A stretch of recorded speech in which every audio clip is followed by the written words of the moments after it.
السلام عليكم ورحمة الله وبركاته.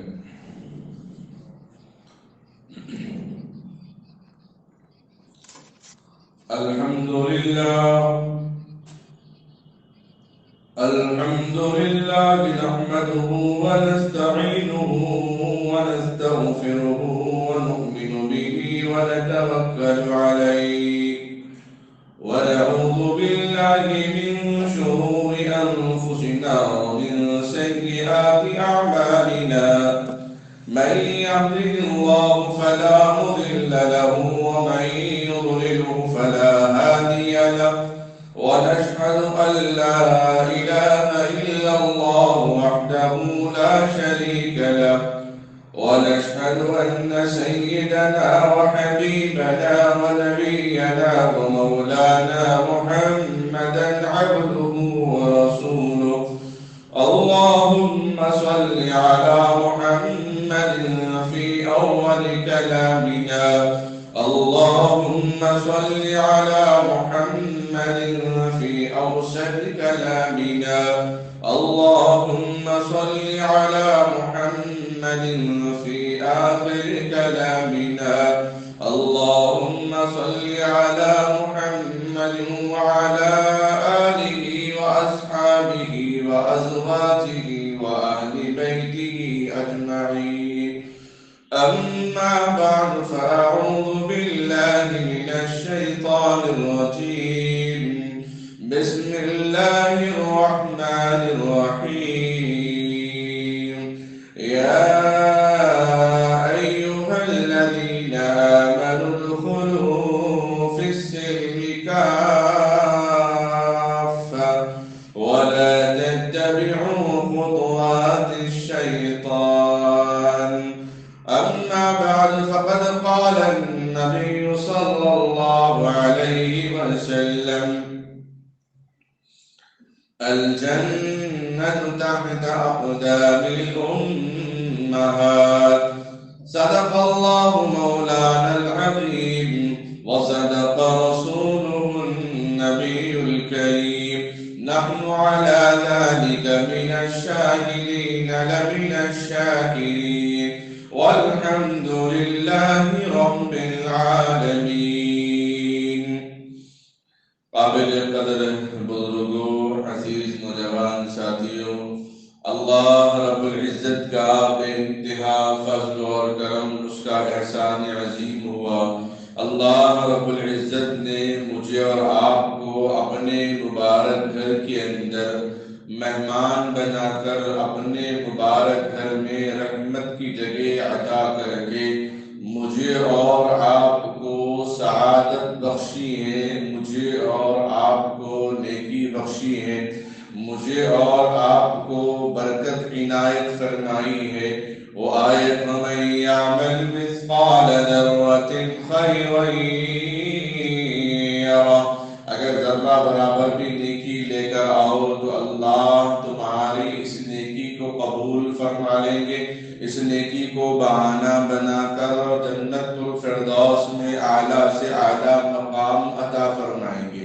انسان کو اپنی ایمانی حیثیت اور اپنا مقام، اپنے درجے میں عبادت کے معاملے میں تو کمتر اور کہتر محسوس کرنے کی شریعت نے اجازت نہیں دی۔ خدا خود اس کو ناگوار محسوس کرتا ہے، خدا خود اس کو پسند نہیں کرتا ہے۔ اگر کوئی کسی کی نماز فجر چھوٹ جائے، وہ مجمع میں کہہ دے آج میری نماز فجر چھوٹ گئی، یہ اعلان کرتے اللہ اور اس کے رسول کو گوارا نہیں ہے۔ اگر کسی کے ہاتھ سے نعوذ باللہ ثم نعوذ باللہ قرآن پاک، کلام پاک ہاتھ سے چھوٹ جائے، نیچے گر جائے، اب وہ مجمع کے سامنے کہہ دے کہ میرے ہاتھ سے کلام پاک نعوذ باللہ غلطی سے چھوٹ گئی ہے، تو اللہ اور اس کے رسول صلی اللہ علیہ وسلم اس کو ناپسند کرتے ہیں۔ کیوں؟ جب کوئی بندہ کہتا ہے ہاں اگر یہ مسئلہ کسی خطیب، کسی عالم، کسی مفتی، کسی محدث، کسی مفسر کے سامنے اگر آپ رکھتے ہیں کہ آج میری نماز فجر چھوٹ گئی، میری نماز مغرب چھوٹ گئی، اس کی ادا کی شکل، ادا کا طریقہ، قضا کا طریقہ کار کیا ہے، تو فبیہا بہت اچھی بات ہے، لیکن ہر غیر یا عام مجلس کے سامنے اپنے گناہوں کا اقرار کر رہا ہے، وہ گناہ جو اس سے تعلق نہیں، اس سے معافی مانگنے کے تعلق نہیں ہے، اس کے ذات سے تعلق نہیں ہے، بلکہ اپنی ذات سے تعلق ہے۔ مثلا میں نے کہا کہ نماز فجر چھوٹ جائے، یا نماز مغرب عشاء یا کوئی اور نماز چھوٹ جائے، یا اپنے اعمال سے کوئی گناہ صادر ہو جائے، اللہ اور اس کے رسول صلی اللہ علیہ وسلم کو ناگوار ہے، ناپسند ہے کہ یہ اپنے گناہوں کے بارے میں، اپنے خطاؤں کے بارے میں، اپنے عاصیوں کے بارے میں لوگوں کے سامنے ذکر کر کے شرمندہ ہو۔ حدیث میں آقا علیہ السلام تو یہ فرماتے ہیں، من ستر مسلما ستر اللہ یوم القیامہ، جو کوئی کسی مسلمان بھائی کے عیب کو چھپائے گا، پردہ پوشی کرے گا، کل قیامت کے دن اللہ رب العزت اس کے گناہوں پر پردہ پوشی کریں گے، اس کے گناہوں کو اللہ رب العزت چھپائیں گے۔ گویا دوسروں کے عیب کو بھی لوگوں کے سامنے ظاہر نہیں کرنا ہے، نہ اپنے عیب کو لوگوں کے سامنے ظاہر کرنا ہے۔ اللہ رب العزت فرماتے ہیں کہ کسی بندے کا کوئی ذاتی عمل جو گناہ سے وابستہ ہو وہ لوگوں کے سامنے ذکر کرے، نماز فجر یا قرآن پاک یا کوئی گناہ، تو لوگ اس کو کم نگاہوں سے دیکھیں گے، کم درجے کی نگاہوں سے دیکھیں گے، گنہگار کی نظر سے دیکھیں گے، خطاکار کی نظر سے دیکھیں گے، سیاہکار کی نظر سے دیکھیں گے، مجرم اور پاپی کی نظر سے دیکھیں گے۔ اللہ اور اس کے رسول کو یہ بالکل ناگوار ہے۔ کوئی آدمی دنیا کے اندر قید آنا چاہتا ہے، جیل میں جاتا ہے، ابھی راشن کارڈ میں لکھا ہوا ہے اگر آپ جیل جا چکے ہیں، یا آپ کے افراد خاندان میں جو کوئی جیل گیا ہے تو اس کو بھی مینشن کر دے، کچھ کیس ہو تو ہم اس کو حل کر لیں گے، یعنی آج بھی اس کو یاد کیا جا رہا ہے۔ کوئی بندہ نماز تہجد یا کسی ایک وقت میں تنہائی میں ایک آنسو بہا لے، اللہ کے سامنے قرار کر لے، اے اللہ مجھ سے گناہ ہو چکا ہے، ایک مرتبہ کہہ دے اللہ سارے گناہوں کو معاف کریں گے، اور پھر دوبارہ اللہ لوگوں کے سامنے، فرشتوں کے سامنے یہ نہیں کہتے کہ گنہگار ہے، تو گناہوں سے معصوم ہے۔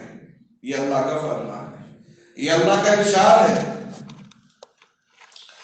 اللہ نے ایسے ایسے وعدے فرمائے ہیں، تو اللہ رب العزت اپنے بندوں کی مغفرت کے لیے بہانے ڈھونڈتے ہیں۔ اسی لیے نہیں کہا کہ اللہ 70 ماؤں سے زیادہ محبت کرنے والا ہے، اسی لیے کہ کوئی بندہ بھی اگر گناہ کرتا ہے تو بھی لوگوں کے سامنے وہ ظاہر نہ کرے، تو ہمیشہ اپنے اندر ایمان کو محسوس کرے، اعمال صالحہ کو محسوس کرے۔ آدمی ایمانیت کو محسوس کرے گا، اعمال صالحہ کو محسوس کرے گا۔ مثلا مثال کے طور پہ بچوں کے اندر ہمت افزائی کریں کہ آپ نے بہت عمدہ تعلیم پائی ہے، آپ نے قرآن پاک بہت اچھا پڑھا ہے، آپ بہت اچھے نمبرات لے آئے ہیں، تو ان میں سے بہت سارے بچے ایسے ہوں گے اور اپنی پڑھائی میں اور اضافہ کریں گے، مجھے واہ سے، میری خوبی سے، میری ماشاءاللہ اور شاباشی سے مجھے ہدیے تحفے تحائف سے نوازے جا رہے ہیں۔ گویا کہ پڑھائی میں اس کی قدر ہے، اس کی اہمیت ہے، تو اپنے تعلیم میں، اپنے پڑھائی میں وہ اور بڑھوتری کرے گا اور اضافہ کرے گا۔ اسی طریقے سے جب دل یہ کہے کہ میں اللہ سے ڈرنے والا، محمد رسول اللہ صلی اللہ علیہ وسلم سے محبت کرنے والا، اطاعت کرنے والا، فرمانبرداری کرنے والا، آپ کی سنتوں پر عمل کرنے والا، آپ کے احکامات پر چلنے والا، اگر کسی ایک عمل میں بھی انسان اپنے دل میں خیال پیدا کرتا رہے، اس کے اندر مزید اور عمل کرنے کا جذبہ پیدا ہوگا۔ اگر کہے کہ نہیں مجھ سے خطا ہوئے، مجھ سے گناہ ہوئے، مجھ سے گناہ ہوئے، مجھ سے خطا ہو، میں خطا کر چکا ہوں، میں اللہ کے سامنے عاصم ہوں، گنہگار ہوں، خطا کار ہوں، اگر یوں ہی سوچے گا تو بالکل لوگوں کی مثال تو ایسی جو مسجد کے سامنے سے گزرتے ہوئے سوچتے ہیں ارے بھئی اب نماز کہاں پڑھیں گے، طہارت ہے بھی یا خیال نہیں ہے، چلو بعد میں دیکھیں گے، جمعہ آ جائے تو یاد آ جائے گا۔ جمعہ کی نماز پڑھنے والے عادت والے، اطاعت والے نہیں ہیں، وہ عادت والے ہیں۔ 5 وقتہ نماز پڑھنے والے اطاعت والے ہیں، جن کو جمعہ کی جمعہ عادت پڑی ہوئی ہوتی ہے، بہرحال اللہ رب العزت نے یہ حسین موقع مجھے اور آپ کو عطا فرمایا. معلوم نہیں یہ آخری جمعہ ہوگا, یہ آخری سانسیں ہوں گی, یہ آخری نماز ہوگی, یہ آخری دن ہوگا, یہ آخری ایام ہوں گے, یہ آخری لمحات ہوں گے, پتہ نہیں. موت کا کوئی بھروسہ نہیں. کل من علیہا فان, ہر ایک کو فنا ہونا ہے. زمین و آسمان کے درمیان جتنی چیزیں ہیں, کل نفس ذائقۃ الموت, جانور کا ذبح کرتے وقت اس آیت کو اقرار کرنا, اظہار کرنے کو سنت قرار دے دیا کہ اس کی روح قبض کرتے ہوئے, جانور کو حلال کرتے ہوئے اپنی جان کو بھی یاد کر لیں, اپنی موت کو بھی یاد کر لیں, اپنی آخرت کو بھی یاد کر لیں. قبر میں مٹی ڈالتے ہوئے یاد کرنے کا حکم دیا. منها خلقناکم وفیہا نعیدکم ومنها نخرجکم تارۃ اخری. اللہ نے ہم کو مٹی سے پیدا کیا, بعد موت کی مٹی میں ملا دیں گے. مٹی میں ملیام ایک ہونے والے, گویا مالدار ہونے, چودھری ہونے, ذمہ دار ہونے, باس ہونے, ملازم ہونے, عالم اور مفسر ہونے کا کوئی فرق نہیں بتایا گیا کہ سب کو مٹی میں دفن ہونا ہے. اور انسان کی کوئی حیثیت نہیں ہے, انسان کی کوئی مقام نہیں ہے. انسان کا مقام اور مرتبہ ہے تو اس کے عمل سے ہے, انسان کا مقام مرتبہ ہے تو اس کے کردار سے ہے, انسان کا مقام مرتبہ ہے تو اس کے افعال سے ہے. ہم نہیں دیکھتے ان دوستوں کو رقوں پہ لکھنے والے جو رشتہ دار تو نہیں ہوتے, لیکن بعض لوگوں کو جن کا رشتہ نہ ہمارے اپنے گھر والوں سے ہوتا ہے, نہ اپنی ذات اپنے رشتہ داروں سے ہوتا ہے, نہ ددیال سے نہ ننیال سے رشتہ ہوتا ہے, لیکن پھر بھی ان کو جب رقے پہ نام لکھا جاتا ہے تو وتھ فیملی لکھا جاتا ہے, ماں مہر لکھا دیا جاتا ہے. کیوں؟ وہ آپ کے قریبی دوست ہیں, وہ آپ کے عزیز ہیں, وہ آپ کے رفیق بن چکے ہیں, اس لیے آپ نے برے گھرانے کو دعوت دی ہے. اللہ رب العزت نے بھی چونکہ معلوم یہ ہوا کہ انسان اپنے آپسی تعلقات میں جتنا گہرا اور مضبوط ہوتا ہے اس سے رشتہ بھی اتنا مضبوط ہو جاتا ہے. اسی طریقے سے اللہ کے یہاں بندے کے اعمال, بندے کے کردار, بندے کے افعال, بندے کے معاملات جتنے صحیح ہوتے ہیں, اللہ کے یہاں بھی بندے کا مقام مرتبہ اتنا اونچا ہوتا ہے. ایمان والے کو اپنے اندر ایمان محسوس کرنے کے لیے اتنی بات کافی ہے. ایمان والے کو اپنے اندر ایمان محسوس کرنے کے لیے اتنی بات کافی ہے کہ وہ گناہ سے ڈر رہا ہو, وہ گناہ کے بارے میں خوف کھا رہا ہو. اگر گناہ نہیں بھی کیا, اگر گناہ کو گناہ سمجھتا ہے, گناہ کو گناہ سمجھتا ہے, گناہ کو اللہ کی ناراضگی کا سبب سمجھ لیا, گناہ کو حبیب کی ناراضگی کا حبیب کی ناراضگی کا سبب سمجھ لیا, بس وہ ایمان والا ہے جس نے گناہ کو گناہ سمجھ لیا, جس کو گناہ کو گناہ سمجھ لیا, جس کو خطا کو خطا سمجھ لیا, غلطی کو غلطی سمجھ لیا. اللہ اور اس کے رسول کے نزدیک وہ ایمان والا ہے, وہ مومن ہے جس نے گناہ کو کم سے کم گناہ کو سمجھ لیا. بعض تو وہ ہے جو گناہ کو گناہ بھی نہیں سمجھتے ہیں, کہتے ہیں کہ ضروریات زندگی ہے, اس لیے نہ حلال کا فرد ہے نہ حرام کا فرد ہے, نہ بڑوں کی تمیز ہے نہ چھوٹوں پر شفقت ہے, نہ دن کا خیال ہے نہ رات کا خیال ہے, نہ مسجد کا خیال ہے نہ اپنے گھروں کا خیال ہے, نہ مکتب کا خیال ہے نہ خانقاہوں کا خیال ہے. مسجد میں بھی چپل چوری ہو رہی ہے, مسجد میں بھی پیسے غائب ہو رہے ہیں, گھروں کے اندر بھی غائب ہو رہے ہیں, حرم کے اندر بھی موبائل چوری ہوتی جا رہی ہے. ہمیں غور اور فکر کرنا ہے اپنی نسلوں کے بارے میں, ہمیں غور و فکر کرنا ہے. ہم میں سے ہر بندہ, ہم میں سے ہر ایک اللہ رب العزت نے ایمان کی دولت سے مالا مال فرمایا ہے. ہم مسجد کے اندر اگر خطیب آیا ہے تو وہ مقتدیوں کی وجہ سے آیا ہے. اگر مقتدی نہ ہو تو خطیب کیسے آئے گا, امام کیسے آئے گا, مؤذن کیسے آئے گا, پھر صدور کیسے بنیں گے, کمیٹی کیسے بنے گی, پھر نظام کیسے ہوگا. یعنی آپ کی آمد سے, آپ کے وجود سے مسجد کا ماحول بنا, مسجد کی مبارک جگہ وجود میں آ گئی ہے. تو گویا جتنی اہمیت آپ کسی امام و خطیب یا مؤذن یا صدر کو دے رہے ہیں, گویا اپنے آپ میں بھی اللہ نے آپ کو وہ مقام مرتبہ رکھا ہے. کیا آپ نے وہ حدیث نہیں سنی, آقا نامدار تاجدار مدینہ امام الانبیاء طٰہٰ و یاسین امین رفیق بے کسا چارہ ساز درد مندہ فخر ایوا سیاح لامکا عبد المطلب کی آنکھوں کے تارے دائی حلیمہ کے جگر کے پارے رب کے دلارے محمد مجتبی عربی مصطفیٰ سرور کونین صلی اللہ علیہ وسلم فرماتے ہیں مسجد کے اندر صفیں جب باندھی جاتی ہیں ان صفوں میں کوئی ایک بندہ ایسا ہوتا ہے تو سامنے والے کے صف میں اس کی وجہ سے اللہ سارے لوگوں کی نماز قبول کر لیتے ہیں. یا کبھی ایسا ہوا مسجد کے اندر اس مجلس میں کوئی ایک بندہ ایسا ہے جس کی نماز جس کی حاضری سے اللہ رب العزت سب کی نماز قبول کر لیتے سب کی نماز قبول کر لیتے. وہ پتہ نہیں وہ کون ہے مقتدیوں میں وہ کون ہے ہمیں نہیں معلوم. ہمیں دل کی نظروں سے دیکھنا. ایک وہ نظر ہے ایک وہ آنکھ ہے جو آنکھ ہوتے پر بھی دکھائی نہیں دیتی جس کو ہم نابینا کہتے ہیں اندھا کہتے ہیں.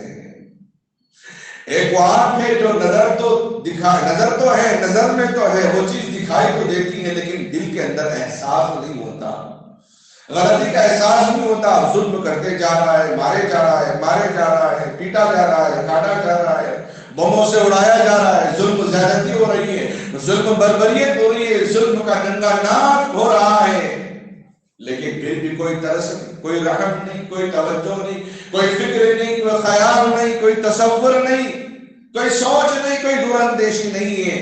ایک نظر وہ ہے جو ظاہری اعتبار سے دیکھ رہی ہے ایک نظر وہ ہے جو اندرونی اعتبار سے دیکھ رہی ہے.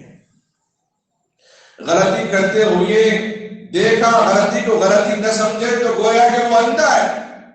جس نے غلطی کو دیکھ کر محسوس کیا آپ بھی اگر آواز نکالی تو پھر وہ ظاہر ہے وہ دیکھنے والا ہے وہ عقل مند ہے وہ سمجھدار ہے. جو سمجھدار نہیں ہے ان کو قرآن کہتا ہے وَلَا يَتَدَبَّرُونَ الْقُرْآنَ. قرآن کہتا ہے تم غور کرو تم فکر کرو تم تدبر کرو. ہم غور کرنا چھوڑ دیے ہم تو عادت والے ہو گئے غور اب غیر کر رہے ہیں. 45 سال سے گرجا گھر میں عیسائی کتاب بائبل کتاب انجیل کتاب پڑھنے والا فلسطینیوں کے ظلم و زیادتی کو دیکھ کر غور اور تدبر فکر کر کے اب وہ اسلام قبول کر چکا ہے. تدبر تو وہ کر رہے ہیں جو عیسائیت کے نام پر چرچ میں کھڑے ہو کر عیسیٰ علیہ السلام کو جنہوں نے ہمیشہ خدا مانا یا خدا کا بیٹا مانا یا جبرائیل کا بیٹا مانا لیکن آج 30 کی تعداد میں 50 سینکڑوں کی تعداد میں فلسطین کے ننھے معصوم بچوں اور ہماری ماں بہنوں اور نوجوانوں بوڑھے ضعیف لوگوں کے ایمان کو دیکھ کر وہ اسلام قبول کر رہے ہیں. وہ ان کی نظر ہے جو دور اندیشی ہے ان کی نظر ہے جو دور اندیشی. قرآن میں سب کے لیے کہا افلا یتدبرون القرآن. وہ تو اپنا مذہب تبدیل کر رہے ہیں وہ تو اپنا نظام ہی تبدیل کر دیا اپنے خاندان کو چھوڑ دیا اپنے عیشوانات کو چھوڑ دیا اپنی دولت کو چھوڑ دیا اپنی شہرت کو چھوڑ دیا اپنی عزت سب چیزوں کو چھوڑ کر ان کو سمجھ میں آ گئی بات ایمان اگر ہے تو وہ مسلمان کے پاس ہے ایمان اگر ہے تو وہ غزہ کے مسلمانوں میں ہے ایمان کو اگر دیکھنا ہے تو وہ فلسطین کے ننھے منھے معصوم بچے جو تڑپتے بلکتے اپنی جان کو قربان کر رہے ہیں نہ مسجد کا سودا کیا نہ اپنے ایمان کا سودا کیا نہ اپنی عزت کا سودا کیا نہ اپنی زمین کا سودا کیا نہ اپنی جان کا سودا کیا ہے سب کچھ قربان پھر بھی کہہ رہے ہیں ہم مسجد اقصی کی حفاظت کے لیے اپنی نسلوں کے لیے ہم تیار اپنی نسلوں کے ذہن و گمان کو ہم تیار کر کے رکھیں گے. آج ہم نہیں بھٹک رہے ہیں کل انہیں بھی بھٹکنے دیں گے آج ہم نہیں بھٹک رہے ہیں کل انہیں بھی نہیں بھٹکنے دیں گے. ہمیں اپنے بچوں کو جس طرح ہم کہتے ہیں کہ ہمارا کلچر ہے ہمارا معاشرہ ہے آج کل کے حالات کے اعتبار سے لے کر چلنا پڑتا ہے آج کل کے حالات کو لے کر چلنا پڑتا ہے ان سب چیزوں کو نظر انداز کرنا پڑتا ہے. کل کے دن یہ بچے بڑے ہو جائیں گے تو ہم ہی نظر انداز کر دیں گے بولے کہ چلتا ہے اور بچے بڑے ہو کے کیا کہیں گے سب کا مزاج الگ ہے ہمارے ابا کا مزاج الگ ہے سمجھتے نہیں ابا ہمارے جس باپ نے، جس ماں نے اس کے بولنے تک، اس کے بالغ ہونے تک اس کی عقل، اس کی صحت، اس کی سمجھ، اس کی فہم، اس کی بھول اور اس کے فراست، اس کی دور اندیشی تک ماں باپ جو پہلا گول بن کے اس کو سنبھالا، اور اس نے کچھ نہیں کہا، لیکن باپ سمجھ گیا، ماں سمجھ گئی اس کو کیا چاہیے، اب بڑا ہو کر کہتا ہے کہ ماں باپ ہمیں نہیں سمجھتے۔ اصل میں ماں باپ نے بڑے پیار اور محبت میں بچے کی خواہشات میں رکاوٹ ڈالنا گوارا نہیں کیا۔ بچہ ہے چلو کوئی بات نہیں کرسمس کرنے دو، بچہ ہے کوئی بات نہیں چلو پٹاخے پھوڑنے دو، بچہ ہے کوئی بات نہیں چلو پتنگ بازی کرنے دو، بچہ ہے کوئی بات نہیں سنکرانتی کے تحفے میں اور تہوار میں جانے دو، بچہ ہے کوئی بات نہیں فلاں عید کے اندر غیروں میں جانے دو۔ وہ ماحول کو دیکھے گا، وہ ماحول کو سمجھے گا، وہ ماحول کو دیکھتا نہیں، وہ ماحول کو سمجھتا نہیں، وہ ماحول کو اپناتا ہے۔ جب وہ ماحول کو اپنا لیا تو بچہ ہمارا بچہ نہیں رہا، وہ تو غیروں کا ہو گیا۔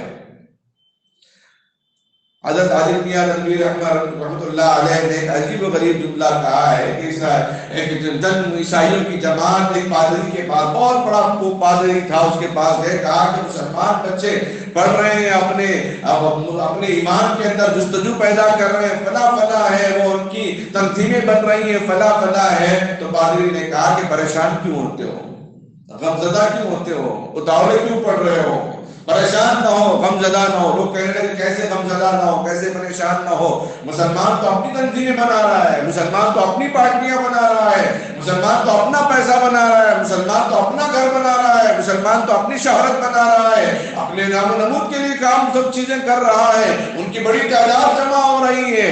پادری نے کہا کہ اگر بڑی تعداد جمع ہوئی تو کیا ہوا، ایک بات یہ بتاؤ کہ ان کے جتنے بچے ہیں وہ کہاں پڑھتے ہیں؟ کہا کہ 92%، 92% بچے جو ہے ہمارے اسکولوں میں پڑھتے ہیں، عیسائیوں کے اسکولوں میں پڑھتے ہیں، غیروں کے اسکولوں میں پڑھتے ہیں۔ بچے کی عمر اور بچے کا دل وہ ہے جو بالکل آئینہ جیسا ہے، جو چیز سامنے لائے وہی دکھائی دے گا۔ بچے کا دل تو بالکل A4 کا وائٹ پیپر ہے، جو لکھیں گے وہی نظر آئے گا۔ اور اتنے صاف شفاف ماحول والے دل کو نکال کر ہم غیروں کے حوالے کر رہے ہیں، اور غیر کیا کر رہے ہیں، اپنی بچوں کے نسلوں کے ایمان کو تباہ کر رہے ہیں۔ ہمیں اندازہ بھی نہیں ہو رہا ہے، ہم سمجھ رہے ہیں بچہ ماڈرن بن رہا ہے، بچہ جو ہے نیا کلچر سیکھ رہا ہے، بچے کے اندر ایک نیا پن آ رہا ہے، وہ دنیا کے سارے اسٹائل کو نقل کر سکتا ہے، فلاں کی نقل اتار سکتا ہے۔ ہم یہ سوچ رہے ہیں، ہم نے بچے کو پیدا ہونے کے بعد کیا کیا، اذان دی، اللہ اکبر اللہ اکبر، اور ایک کان میں کیا کہا، حی علی الصلاۃ،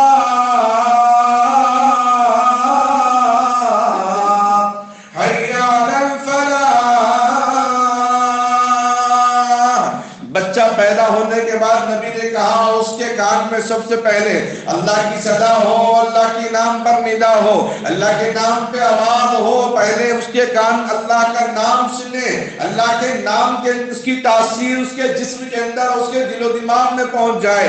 حی علی الصلاۃ، حی علی الفلاح کے ذریعے سے اس کے کانوں میں وہ یہ دعوت دی جا رہی ہے کہ اس کی کامیابی نماز میں ہے، اس کی کامرانی نماز میں ہے، اس کا مستقبل نماز میں ہے، اور اس کی جنت نماز میں ہے۔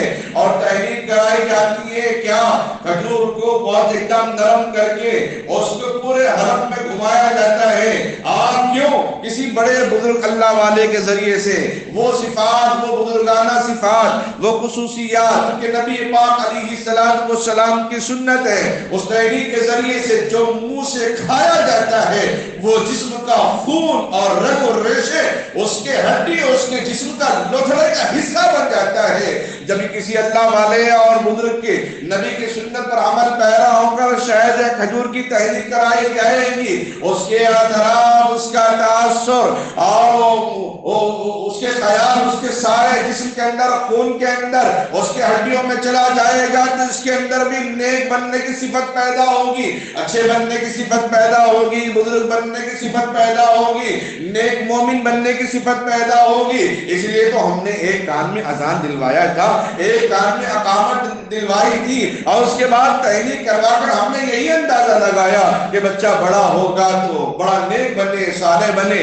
ہم نے دعا کی ربنا هب لنا من ازواجنا وذرياتنا قرة اعين واجعلنا للمتقين اماما. ہم نے دعا کی رب هب لي من الصالحين. نیک بیوی ملنے کے لیے بھی اللہ سے دعا کی، نیک جوڑا بننے کے لیے بھی اللہ سے دعا کی. اولاد کی قدر و قیمت ان سے پوچھیں جن کی اولادیں نہیں ہیں، نکاح ہو کر 1-2 سال نہیں 10 سال 40 سال ہو چکے، ان کے جھولی میں کوئی اولاد نہیں ہے. اللہ نے جن کو اولاد دیا ہے وہ اپنی اولاد کو ہم نے عیسائیوں کے حوالے کر دیا.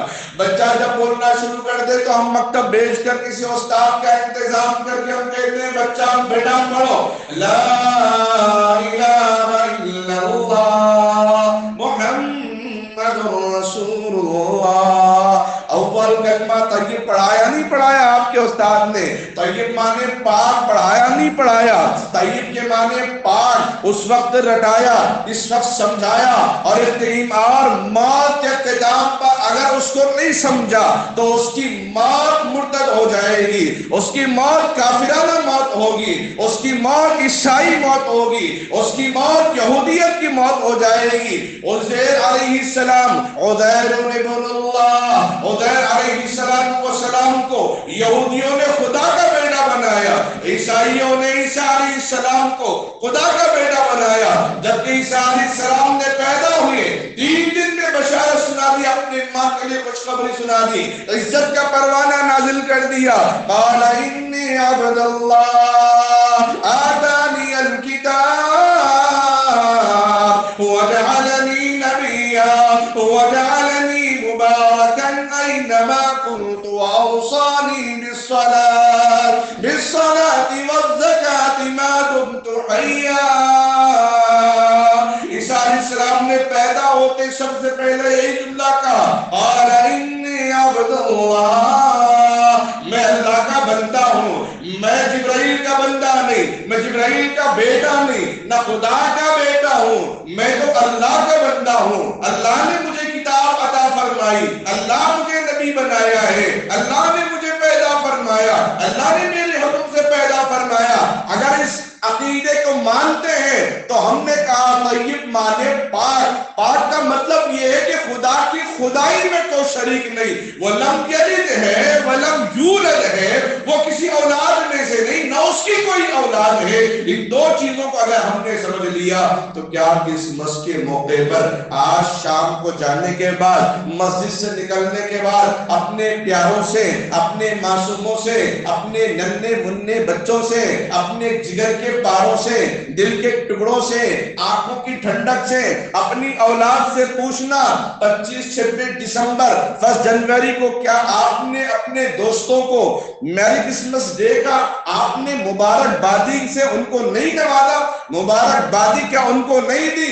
اگر یقیناً دی ہے تو کلمہ طیب طیب کے معنی پاک پاک نہیں مانا. اس نے کہہ دیا کہ خدا کا بیٹا مبارک ہو، گیا ایمان. ایمان سے حال ہو بیٹا. اگر اس نے کہہ دیا خدا کا بیٹا مبارک تو ایمان سے خالی ہو گیا. مسواک کرنا سنت ہے، مسواک کے 70 فائدے، 70 بیماریوں کا علاج ہے.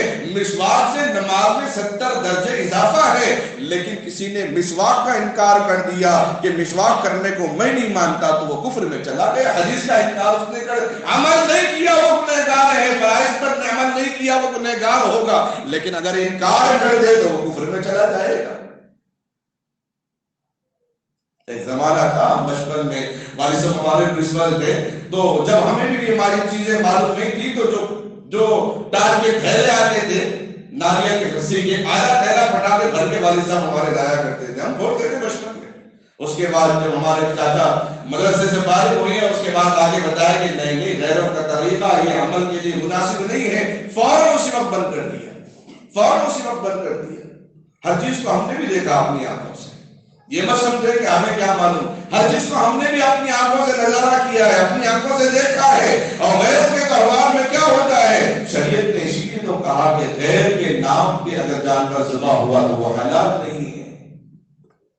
اگر ہمارے بچے دیوالی منا رہے ہیں، غیر خداؤں کی تعظیم کر رہے ہیں، اگر ہمارے بچے کسی مورتی کے پاس جا کے اپنے ہاتھ جوڑ رہے ہیں، اگر ہمارے بچے کرسمس میں جا کر ان کو مبارکبادی اس طریقے سے دے رہے ہیں کہ خدا کا بیٹا مبارک ہو، چونکہ یہی ہر جگہ یہی کہا جاتا ہے، یہی اختلاف ہر طرح کا، جب دونوں چھوٹے معصوم بچے سامنے بیٹھے تصدیق کر رہے ہیں میری اس بات کی، گواہی دے رہے ہیں کہ ہاں ایسے ہی ہوتا ہے، اسکول میں اپنی گردن سے اشارہ کیا ہے، یہی چیزیں ہوتی ہیں۔ ہم یہ نہیں کہہ رہے ہیں کہ اسکولوں میں اپنے بچوں کو نہ پڑھائیں، لیکن مرتد تو نہ بنائیں، غیروں کے حوالے تو نہ کریں، تعلیم ضرور دیں اپنی اس کے فیوچر کے لیے، اس کے مستقبل کے لیے، اس کے نظام عمل کو درست کرنے کے لیے، لیکن جو اول بسم اللہ خوانی کرائی تھی، کلمہ طیبہ پاک، طیب کے معنی پاک، اس کو تو برقرار رکھیں، اس وقت پڑھایا گیا تھا، اب ہمیں اس چیز پر قائم رکھنا ہے، دائم رہنا ہے، ہمیں ان چیزوں پر عمل کرنا ہے، ورنہ اللہ رب العزت پوچھیں گے تو ہم کیا جواب دیں گے؟ زمانے جاہلیت کے اندر کیا دور تھا، بچوں کے اندر بھی کیا جستجو تھی اپنے ماں باپ کے خدمت کے سلسلے میں، اور بڑوں کے اندر بھی کیا جستجو تھی اپنے بچوں کے پیار کے سلسلے میں، قرآن کریم نے اس کو واضح طور پہ بیان فرمایا ہے، سارے معاشرے کو اس کے اندر جوڑ دیا، وَإِذَا بَدْنَا مِيثَاقَ بَنِي إِسْرَائِيلَ لَا تَعْبُدُونَ إِلَّا اللَّهَ وَبِالْوَالِدَيْنِ إِحْسَانًا۔ ہم اپنے بچوں سے پیار ہے، اپنے بچوں سے محبت ہونا چاہیے، جو اپنے بچوں سے جتنی محبت کرتا ہے اللہ اس کو ذرا ثواب، اس کو اضافہ فرما دیتے ہیں۔ بچوں کو جتنا کھانے کا اہتمام کیا، پلانے کا، پہننے کا، تعلیم کا جتنا اہتمام کرے گا اللہ اتنا ثواب اس کو اضافہ فرمائیں گے۔ ادب کی تعلیم دی، نکاح کیا، جنت اس کے لیے واجب ہے بشرطے کہ وہ ایمان پہ مرے۔ ہم دعا کرتے ہیں نکاح کے بعد یہی دعا ہوتی ہے، ہر میاں بیوی کی، ہر دلہا دلہن کی یہی دعا ہوتی ہے، رب ہب لی من الصالحین، اے اللہ نیک صالح اولاد عطا فرما، نیک صالح اولاد عطا فرما۔ ابراہیم علیہ السلام، زکریا علیہ السلام کی یہی دعا تھی، رب ہب لی من الصالحین، ایک دعا تھی کہ اللہ نیک اولاد عطا فرما، نیک اولاد عطا فرما۔ اس نیک اولاد کی نیکی کو برقرار رکھنے کے لیے پیغام دینا ضروری ہے۔ اللہ نے جو نعمتیں دی ان نعمتوں کا شکر ادا کرنا، بنی اسرائیل پر نعمتیں دی ان نعمتوں کو یاد کرو، پھر کہا اللہ کے علاوہ کوئی معبود نہیں، وَبِالْوَالِدَيْنِ إِحْسَانًا، والدین کے حسن سلوک کو مانو، والدین کے ادب احترام کرو، ان کی قدر کر لو۔ مکہ المکرمہ کے اندر ایک یتیم بچہ، 8 سالہ بچہ اپنی ماں سے کہہ رہا ہے کہ ماں میں دیکھ رہا ہوں کہ بہت ساری مائیں، بہت ساری عورتیں اچھا اچھا کپڑا پہنتی ہیں، لیکن تیرے پاس تو صحیح کپڑا بھی پہننے کو نہیں ہے، کھانا تو دور کی بات، صحیح کپڑا پہننے کو بھی دستیاب نہیں ہے۔ ماں کہتی کہ میرے لال، میرے لخت جگر، میں نے تجھے کبھی پیاسا نہیں رکھا، میں نے تجھے کبھی بھوکا نہیں رکھا، میں نے تجھے کبھی ننگا نہیں رکھا، میں نے تجھے کبھی حاجت مند نہیں رکھا ہے، ہر وقت تیری ضرورت کا میں نے خیال کیا۔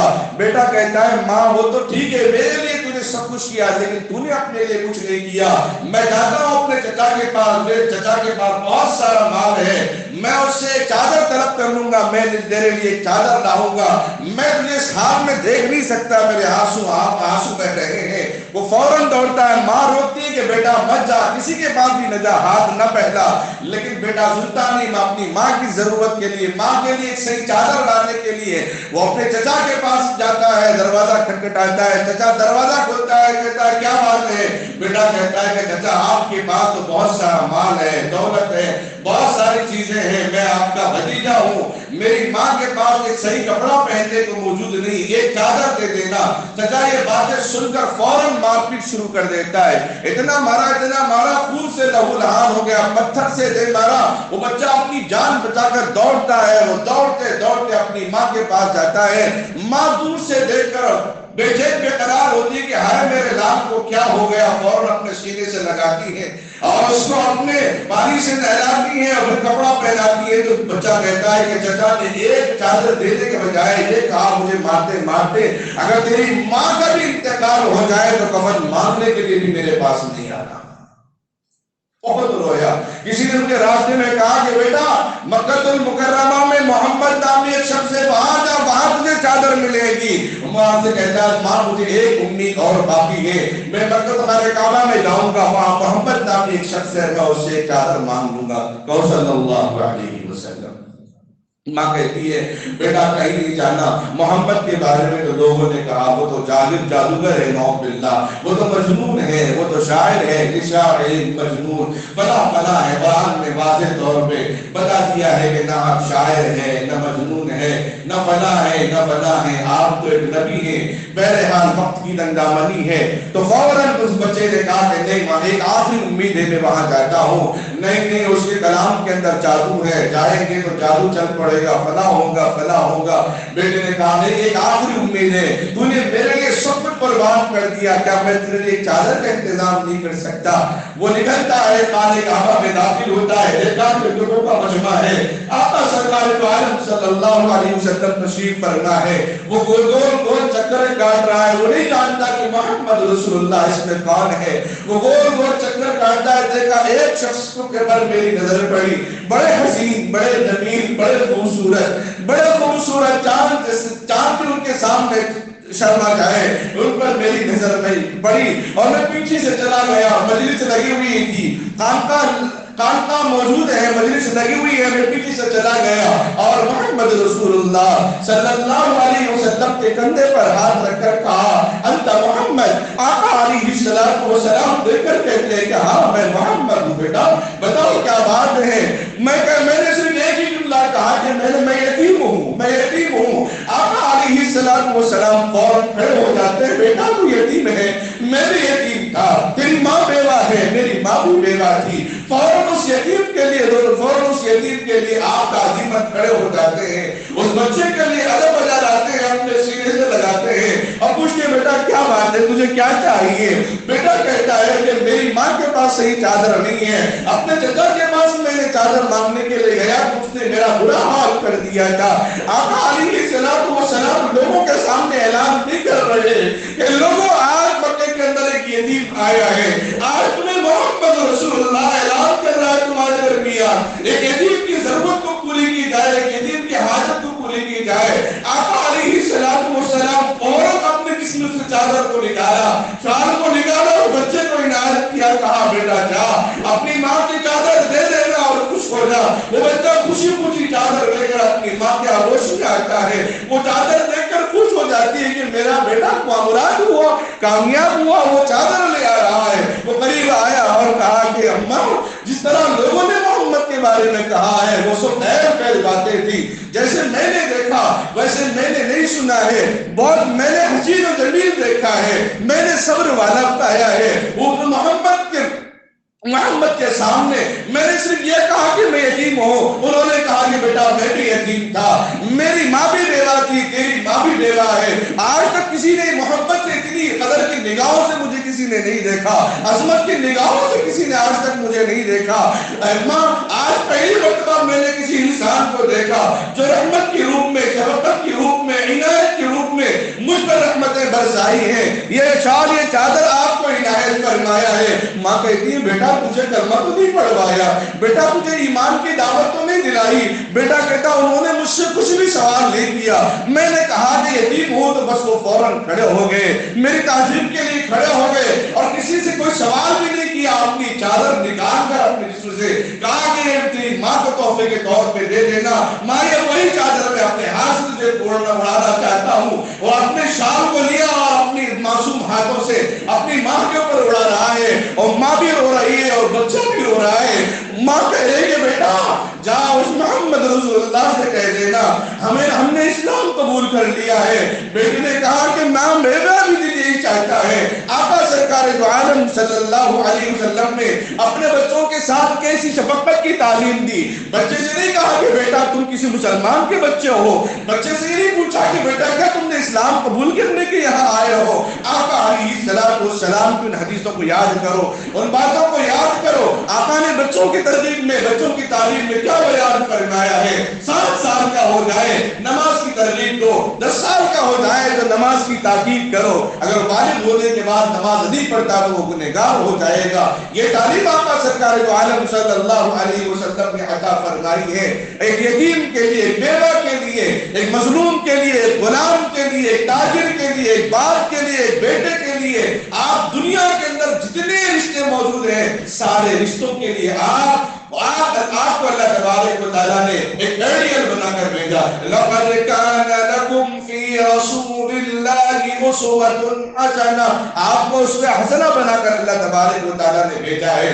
میں اپنا طریقہ نہیں بیان کرتا، لوگ اپنا طریقہ بیان کر لیں، لیکن ہمیں ان چیزوں کو اپنانا ہے جس تربیت کے بارے میں آقا علیہ السلام نے اپنے بچوں کو تعلیم دی ہے، جس تربیت کے بارے میں محمد رسول اللہ نے لوگوں کو سمجھایا ہے، جس تربیت کے بارے میں آقا علیہ السلام نے لوگوں کو آگاہ کیا ہے. یسیر یتیم پر ہاتھ پھیرا اور فوراً چادر عنایت فرمائی ہے. کیسی تربیت دی ہے؟ آج اللہ نے اولاد جیسی نعمت سے مالا مال فرمایا ہے. اس اولاد کے بارے میں ہم یہ کہتے ہیں، اس کے شرارت پہ ہم یہ کہتے ہیں یہ بڑا ذلیل ہے، بڑا خنزیر ہے، فلاں کتا ہے، فلاں سیدھے فلاں سیدھے، نہ جانے کیسے کیسے القاب سے نواز کر اس کو پکارا جاتا ہے. کیا ماں کا اس طرح غصے میں کہہ کر بچے کو کسی جانور کی طرف لقب دے کر پکارنا مناسب ہے؟ کیا باپ تک اپنے بچے کی طرف اس کی شرارت پر، اس کی زیادتی پر، اس کی نافرمانی پر اس طرح الفاظ دے کر اس کو پکارنا کیا مناسب ہے؟ کیا نبی علیہ السلام نے ایسی تربیت کی؟ ہمیں تعلیم دی؟ ہمیں تعلیم نہیں دی. شریعت کہتے ہیں تو جب یاد آتا ہے یہ مصحف کے لیے شریعت ہے، یہ امام خطیب کے لیے شریعت ہے. اسی لیے خدا اپنے بچوں کے ایمان کو بچائیں، اپنے بچوں کے ایمان کی حفاظت کریں. اللہ کا شکر ہے، اللہ کا فضل ہے، اس مسجد کے اندر مؤذن بھی حافظ قرآن ہے اور امام بھی حافظ قرآن کے ساتھ عالم دین کے ساتھ قاری قرآن بھی ہے.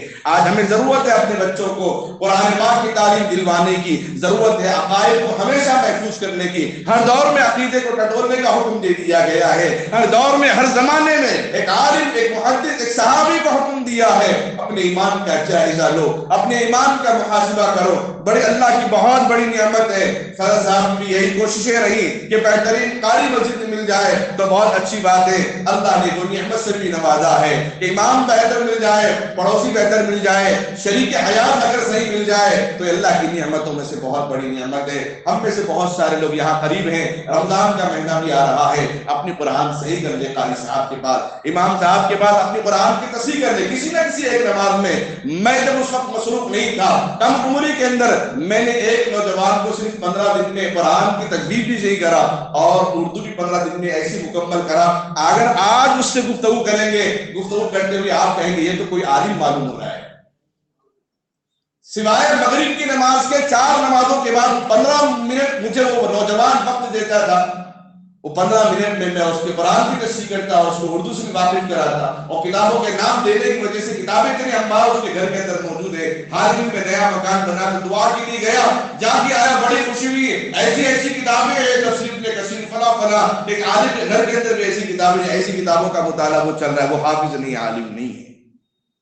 آپ بھی پڑھ سکتے ہیں. مسجد قریب ہے، دکاندار حضرات ہیں، تاجر ہیں، اس کے ذریعے سے آپ کے گھر میں اللہ برکت عطا فرمائیں گے. دکان میں برکت عطا ہوگی، اپنے قرآن صحیح ہوگی، سینے میں قرآن صحیح ہوگا، اللہ اس کو برکت عطا فرمائیں گے. اللہ جزائے خیر دے حضرات کو جن لوگوں نے ایسے امام اور مؤذن کا بھی انتظام کیا ہے. آپ لوگوں کو سہولت ہے، کسی نہ کسی نماز میں آپ اپنے قرآن صحیح کر لیں. رمضان کا مہینہ بھی آ رہا ہے. یہ نہیں کہ تربیت کی بات آئے تو صرف بچوں اولاد کی طرف ہی ہمارا خیال جاتا، خود کی طرف خیال نہیں آتا. خود کے لیے بھی تو وہی نماز دے جس میں قرآن کو پڑھنا ہے. اللہ سے دعا کریں الہی رونق اسلام کا سامہ پیدا کر، الہی رونق اسلام کا سامہ پیدا کر، دلوں میں مومنوں کے الفت ایمان پیدا کر. آمین. وآخر دعوانا الحمدللہ رب العالمین. اپنی نسلوں کا ایمان بچانے کی فکر کریں. اس سلسلے میں عنوان کے تحت چند باتیں آپ حضرات کے سامنے آئی ہیں. الحمدللہ بڑے ذمہ داری کے ساتھ آپ حضرات کے سامنے یہ بات آئی ہے اور ہمارے لیے بلکہ خصوصاً میرے لیے بڑی سعادت کی بات ہے. میرے روحانی استاد باپ شریف اور ریاست کے مشہور و معروف عالم دین اور بہت بڑی ولی اللہ والوں کی نسبت حضرت مولانا جہانگیر صاحب دامت برکاتہم العالیہ، جو مجلس علمیہ کا اکثر میں آپ حضرات کے سامنے مشوروں اور میٹنگ کے بارے میں آپ حضرات کے سامنے ذکر کرتا ہوں، اس کے الحمدللہ عروج شورا ہمارے درمیان تشریف فرما ہے. مولانا کی نگرانی میں الحمدللہ آپ حضرات کے سامنے یہ بات رکھا ہوں.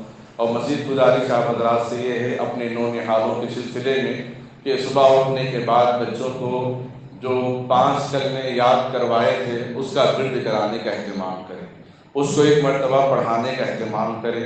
جب شام کو بچے سو جائیں تو پھر وہ 5 کلمے کم سے کم پڑھ کر سونے کا اہتمام کریں.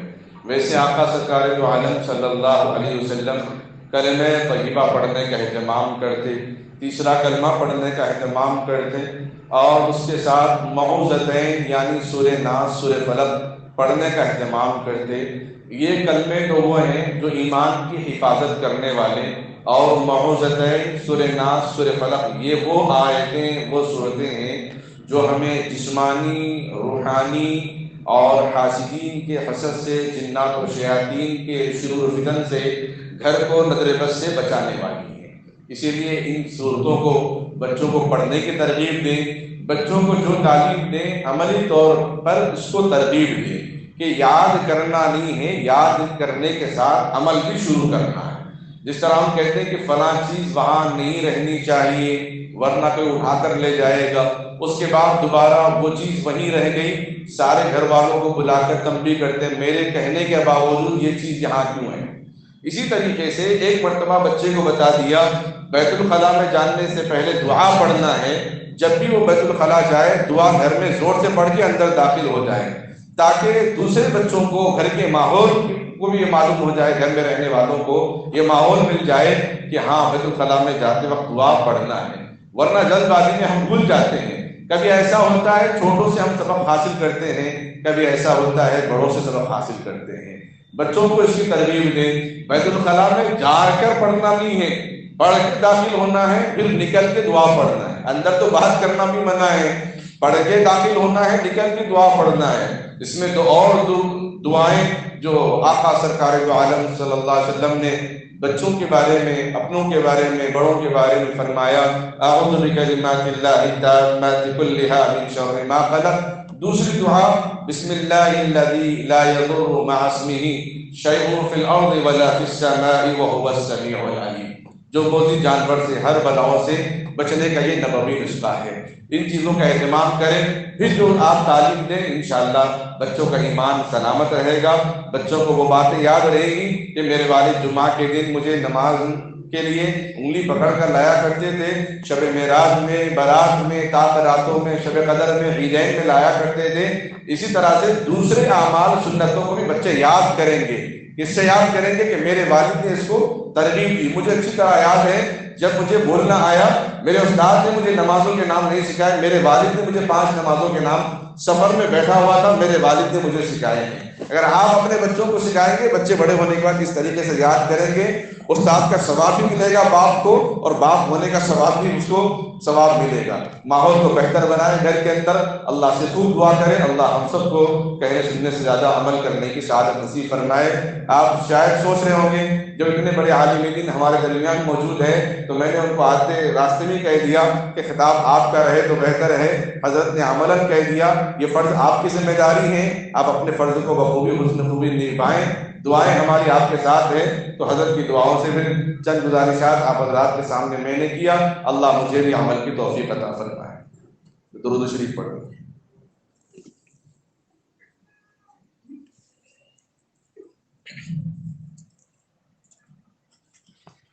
اللهم صل على محمد وعلى آل محمد وبارك وسلم. اللهم اهدنا الصراط المستقيم صراط الذين أنعمت عليهم من النبيين والصديقين والشهداء والصالحين وحسن أولئك رفيقا. اللهم أعني على تلاوة القرآن وذكرك وشكرك وحسن عبادتك. اللهم اغفر لنا ذنوبنا يا رب العالمين. اللهم إني أسألك علما نافعا وعملا صالحا ورزقا حلالا وشفاء من كل داء. ربنا ظلمنا أنفسنا وإن لم تغفر لنا وترحمنا لنكونن من الخاسرين.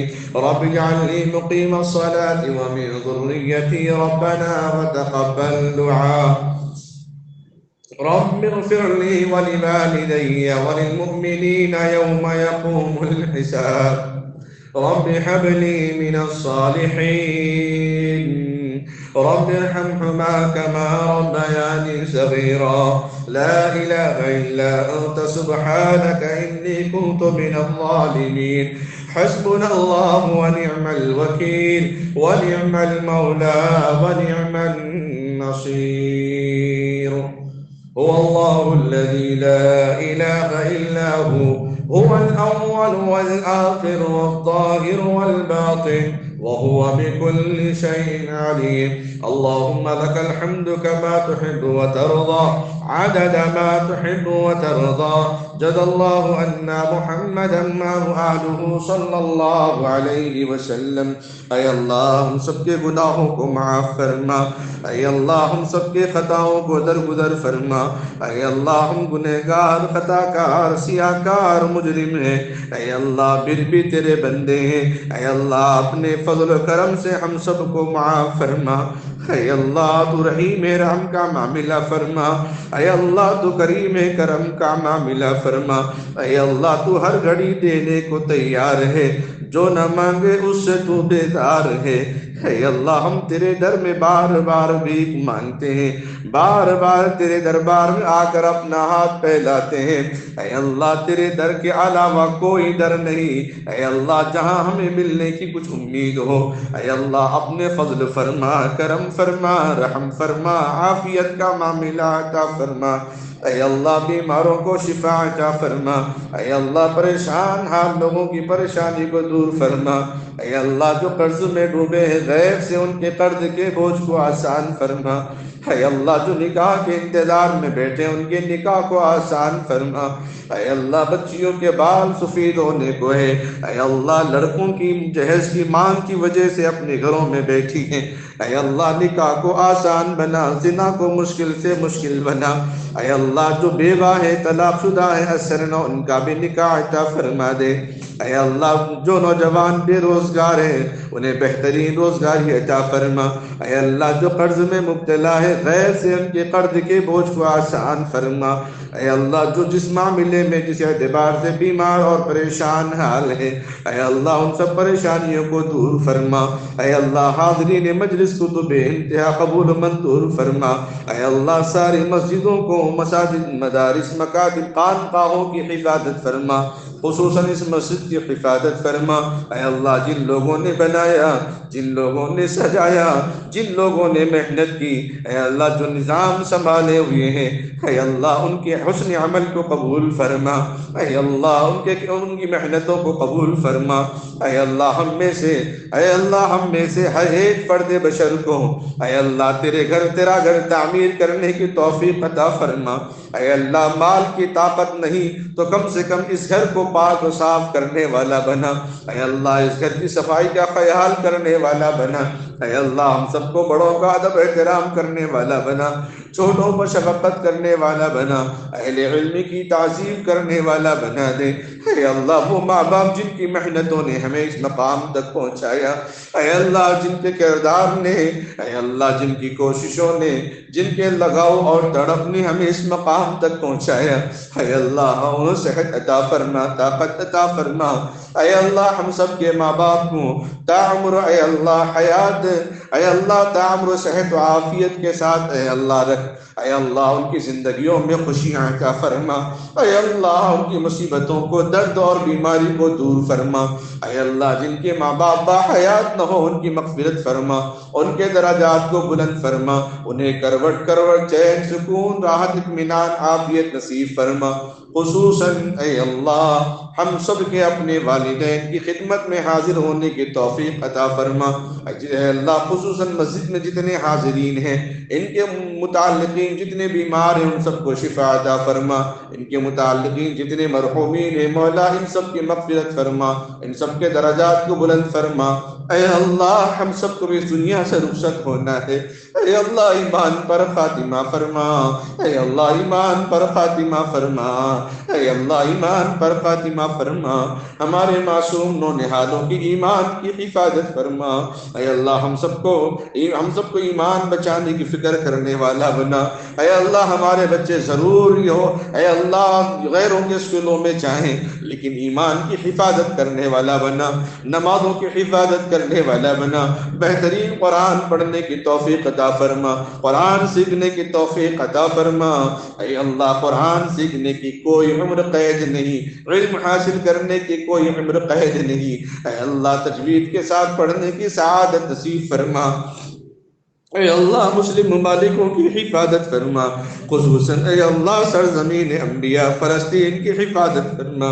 اے اللہ معصوم بچے دن بدن اے اللہ شہید کیے جا رہے ہیں۔ اے اللہ جن لوگوں نے ابھی دنیا کو نہیں دیکھا، اے اللہ جن لوگوں نے ابھی دشمن کو نہیں دیکھا، دشمن کو بھی نہیں سمجھا، اے اللہ معصوم بچے پانی کے بوندوں کے لیے تڑپ رہے ہیں، اے اللہ دودھ کے قطروں کے لیے سسک رہے ہیں۔ اے اللہ ہر دن سینکڑوں لاشیں اے اللہ جنازے اٹھائے جا رہے ہیں، اے اللہ جنازوں پر بھی بم برسایا جا رہا ہے۔